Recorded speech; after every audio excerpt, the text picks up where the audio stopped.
వీళ్ళకి రాళ్ళైనా పెళ్ళైనా నీ పాదములు నిలవాలి నాయన, నీవు నా శిష్యుడు నాయన పిల్లయ్య, నీవు పెట్టిన భక్తులు నాయన, నేను కనుకొట్టిన ఆయన నీ నిద్రలో తెలిసిన నీవు కపటము లేని వాడు కనుకనే గొప్పవాడైన ఆయన ఈ బోధ నీ అంతకు త్వరగా బోధించింది నాయన.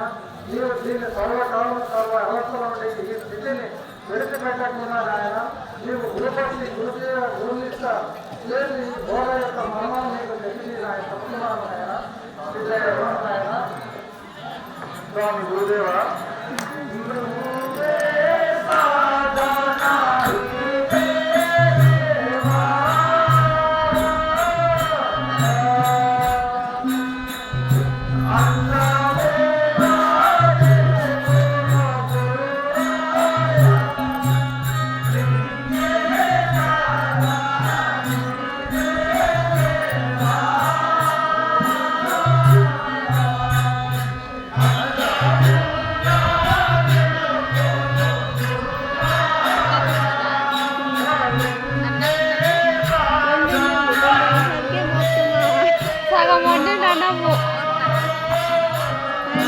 అవును కూర అది గోకరకాయ ఉంది, మీరు తీసి పెట్టిందా కూర పెట్టినా అది బాగా తినొచ్చింది. అన్నం ఉడుకుతుండే మేము వరకే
అందులో ప్రసిద్ధమైన ఇందులో ప్రసిద్ధమైన మూడునాయన మూడు ఈడ పింగళ ఈడ అంటే ఎడమ ముక్కనాడి అంటే నాడి ఇది పింగళ నాడి అంటే కుటుంబము, ఇదే సూర్యనాడి గంగానాడి దేవతమైన, ముక్కునాల నాడి అంటే ప్రసిద్ధమైన బ్రహ్మనాడము, ఇదే మధ్యనాడము అగ్నినాడి సరస్వతి నాడి ఆయన ఈశ్వరు మహేశ్వరుడు ఇదే దేవత. ఈ నాలుగు మొత్తం శరీరం అంతా